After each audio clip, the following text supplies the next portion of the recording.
we are excited today to have David Katz with us. David Katz is the founder and CSO at Sparrow Pharmaceuticals. He is a Keiretsu-seeded Portland member. It has been a pleasure having him be a part of this organization for the last 3 years. I admire him. I admire his knowledge, his expertise, his wittiness, and I cannot wait to see you again in person, my friend. Really excited to have you here today speaking to us, not only about your angel investing and everything that's gone into that over the years, and how you've really coupled that with your new venture at Sparrow and how that's growing. So David, I'm going to go ahead and turn the meeting over to you. Thank you for taking some time with us today to share with us why you choose to angel invest.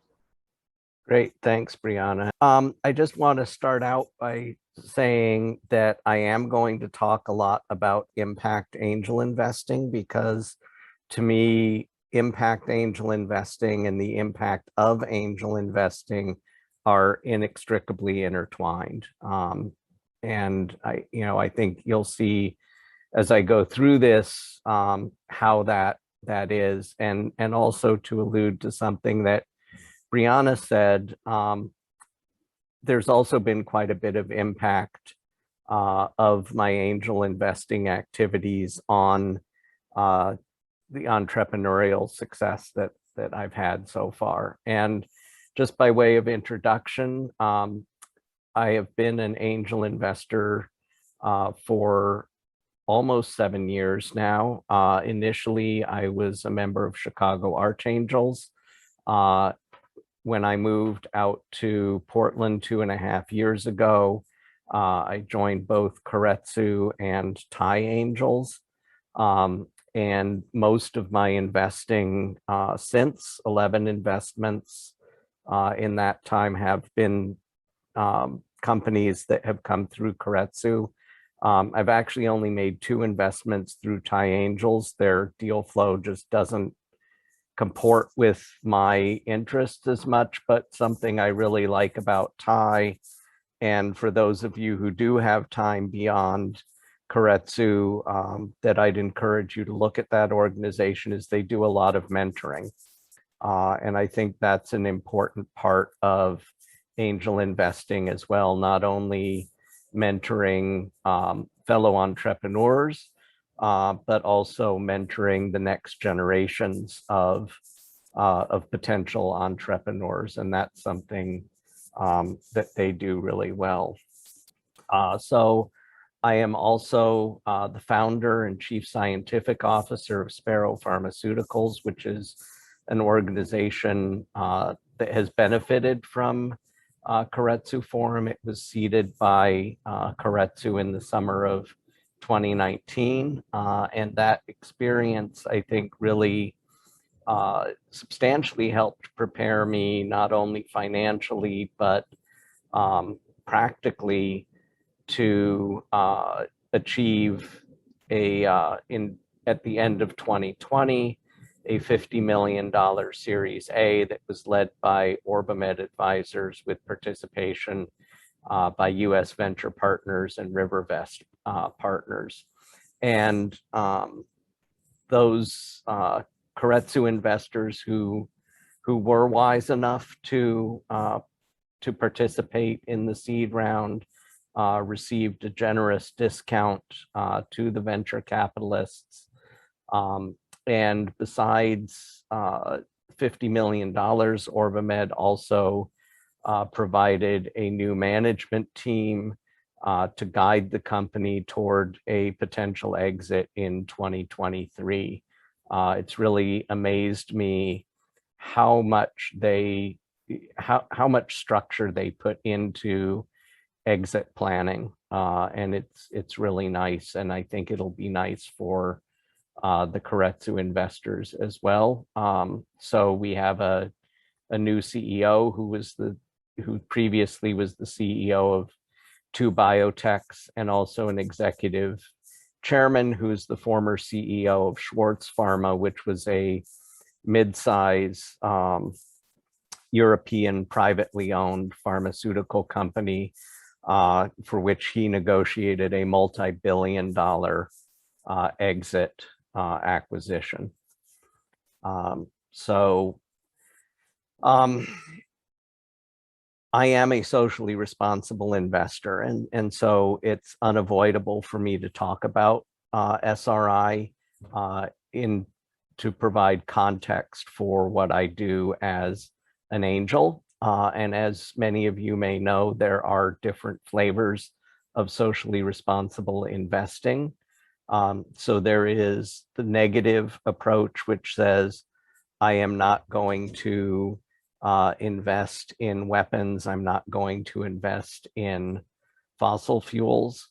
And that was probably the earliest approach. I think probably the most common approach is the environment, social, and governance approach, which I really think of as a better than others approach. So this is, and I'll show you some of the data in a moment, basically works on the hypothesis that companies that are responsible in these areas will have better long-term corporate financial performance.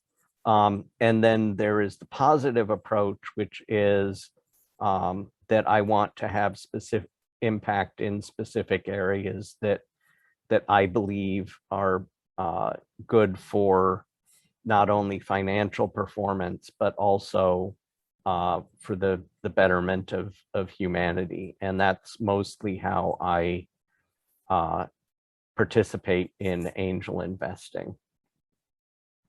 So in terms of ESG investing,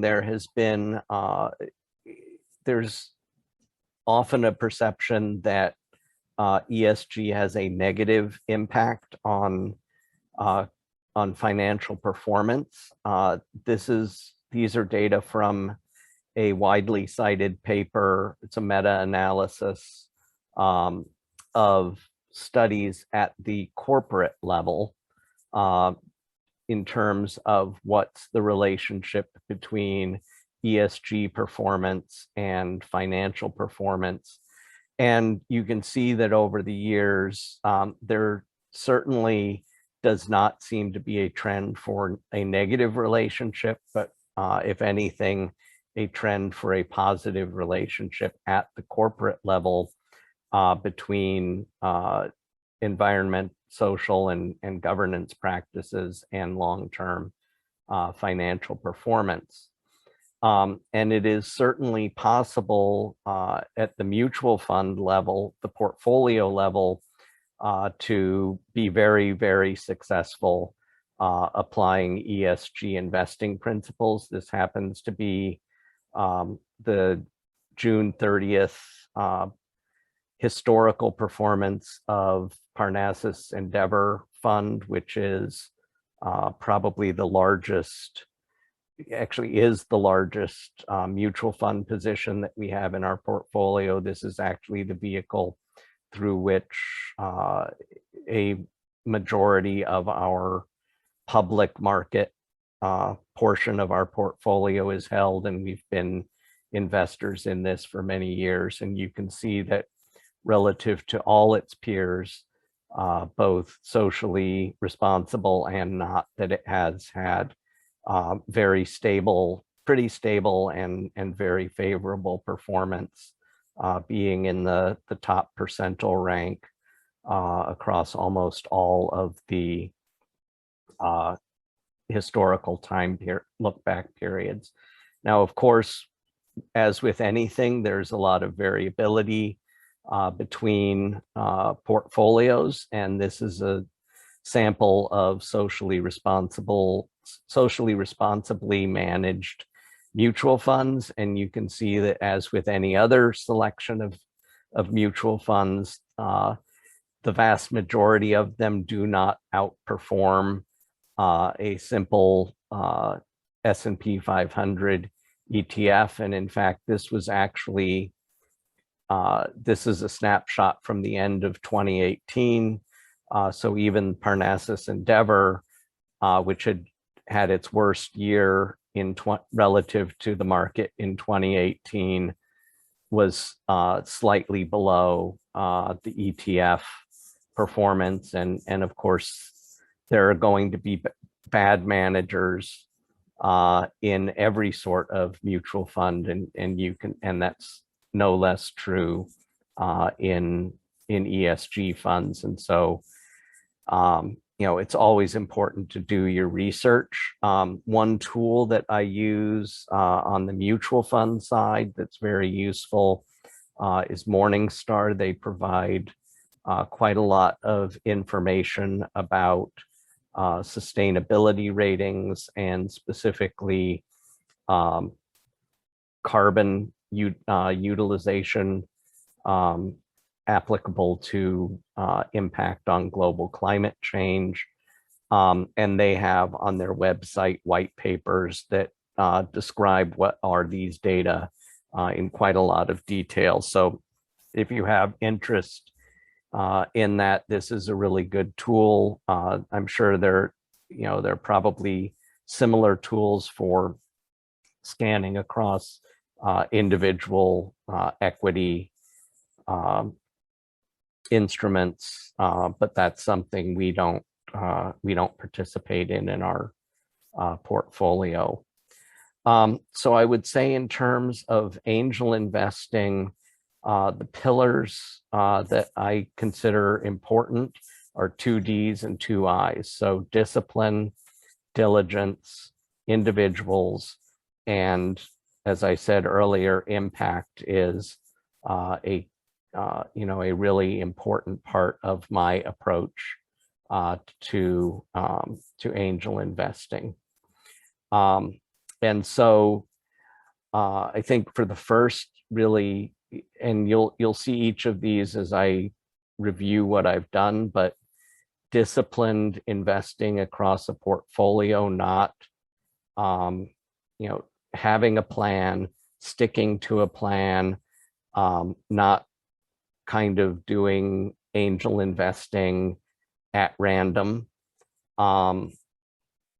The diligence, I think this is something that I love about Keiretsu Forum, is the very rigorous diligence process, because you really need to start any investment with the end in mind, which is, what do you think the performance is going to be? And that's based on careful diligence of the opportunity.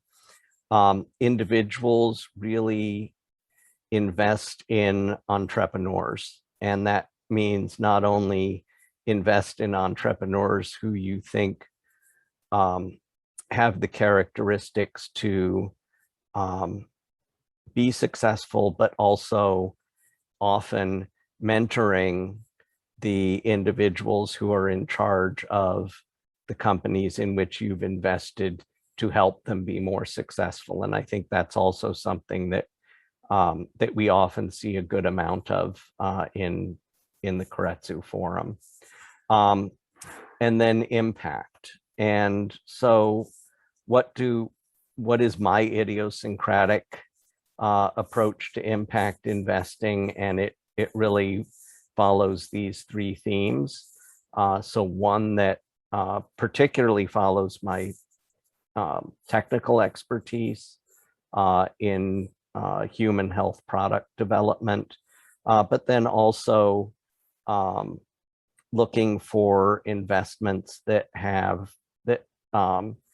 provide solutions to the global climate crisis and ways to reduce wealth inequality. And I'll show you examples of each of these, but I think reducing wealth inequality, there's also an element of looking to have a portfolio that includes entrepreneur diversity.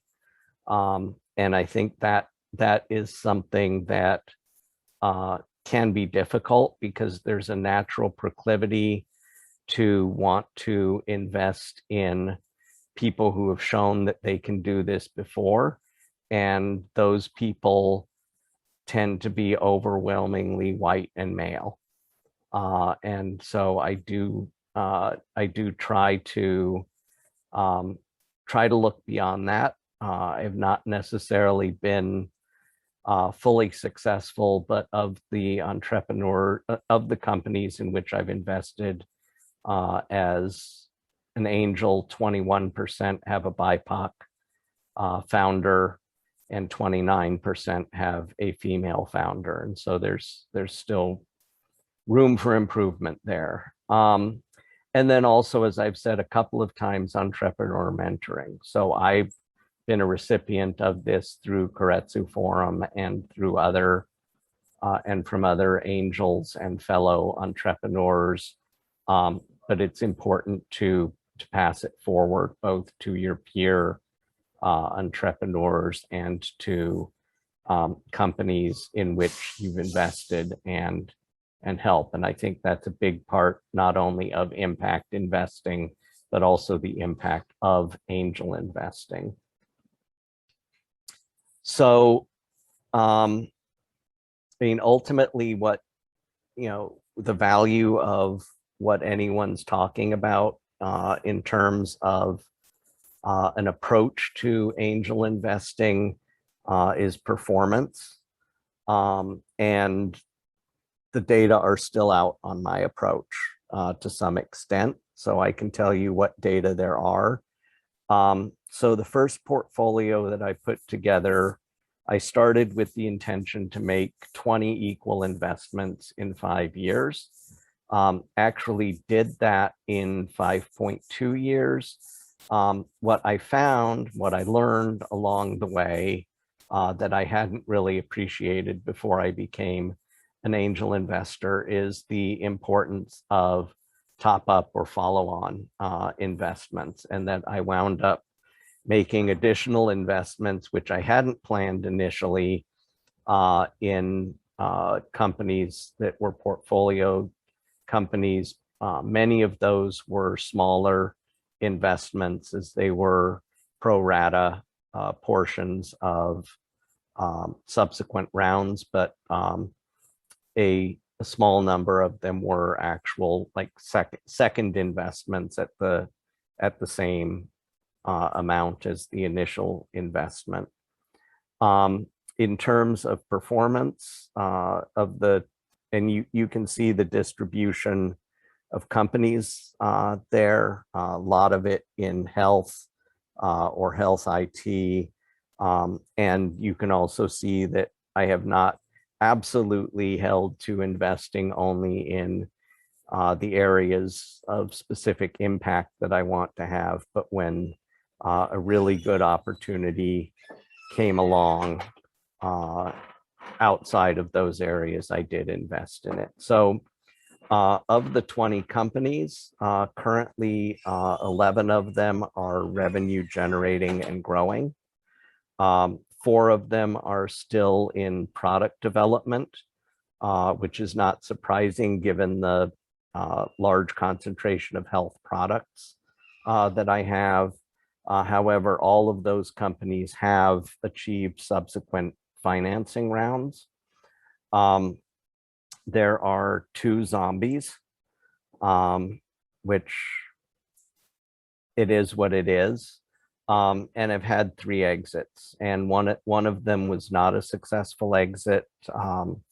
Lost about 47% of my investment. One was very successful, being almost 19x, and the third one was about 3x. And so, I mean, right now this portfolio is almost at the point of playing on house money, because I've almost gotten all of the cash that I put in back, and still have 15 companies on which hopefully will provide a profit. And having completed that portfolio and having had a couple of exits, that's enabled to start a second portfolio, where being more comfortable with angel investing is a bit more aggressive in terms of the number of investments to make, and recognizing the importance of follow-on investments for many companies. I now have two different levels of initial investment, and part of the diligence that I do and an investment decision is thinking about what's the probability that this particular company is going to need additional investment from me. So, for example, a companies like Joylux or Lumathera that are more mature and probably either heading toward exit or towards an institutional round, I make a larger investment than I do in earlier stage companies, maybe like Acilla Power, which is almost certainly going to need additional rounds of angel investment to get to where it wants to go. I think another difference between this portfolio and the prior one is much higher proportion of investment in climate change related companies, and that's Pacific Northwest. I mean, that's a much stronger area here than it is in the Midwest, and so the deal flow just leads to that. And I think to some extent you want to match your approach to your deal flow, but each investor has to decide how to do that and whether to seek out different deal flow if it's not if what you're seeing is not matched to what you think you want to invest in.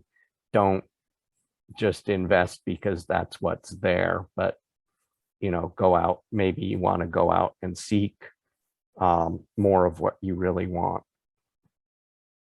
So some examples of companies in which I've invested and where I see sort of the double bottom line impact. Hemix Health is a Portland-based company. They have developed and now market an advanced diagnostic platform that is low cost and has very wide usability.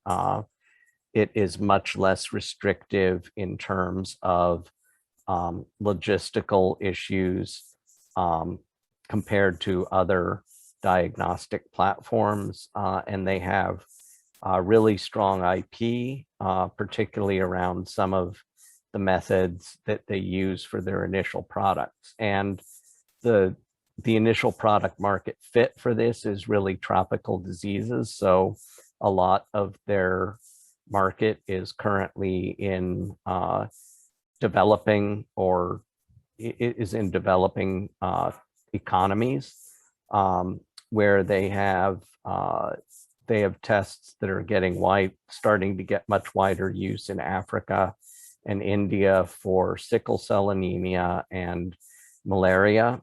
They are leveraging the technology that goes into those tests to now get into a number of other tests that use the same or very similar methods, but have much more opportunity in advanced economies. So diabetes, where they really have the opportunity to transform the management of diabetes care, because they have the ability to test a marker called HbA1c, which is a much better marker than plasma glucose or urine glucose to see how well someone is managing their diabetes, but at the cost and convenience of those earlier generation tests. And I really like their experienced management team. The two co-founders, both been successful CEOs previously.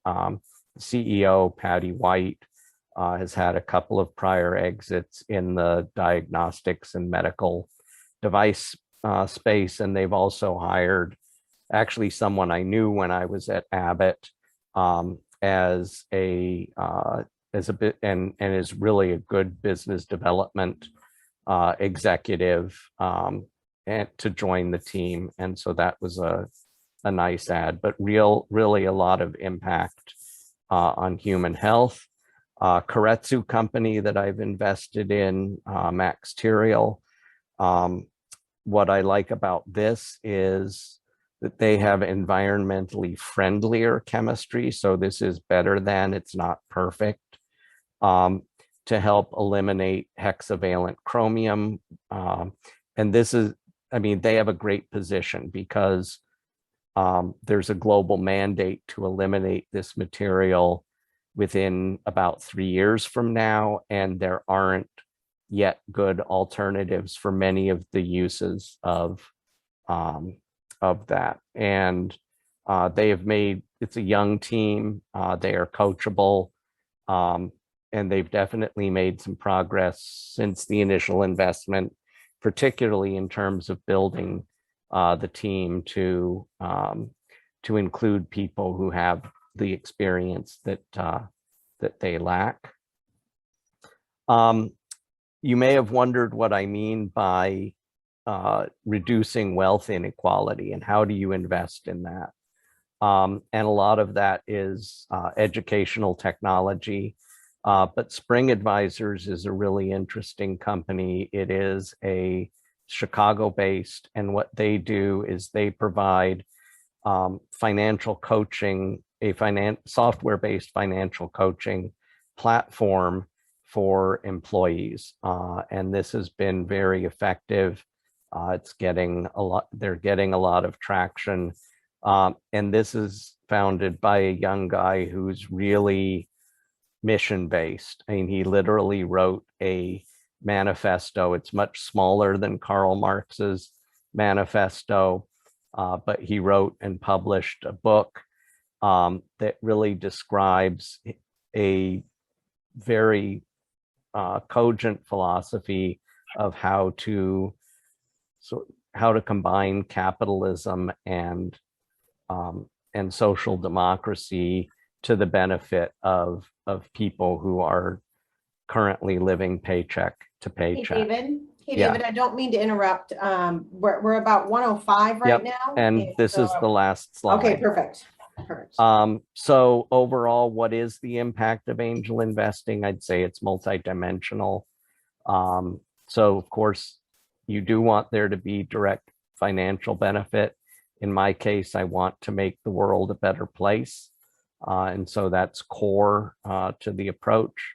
But then also help entrepreneurs with more than dollars and meet interesting people like Brianna and Juan and a number of the rest of you and learn from you. So that's that. I'm glad to take questions. Thank you, David. Thank you. That was very informative.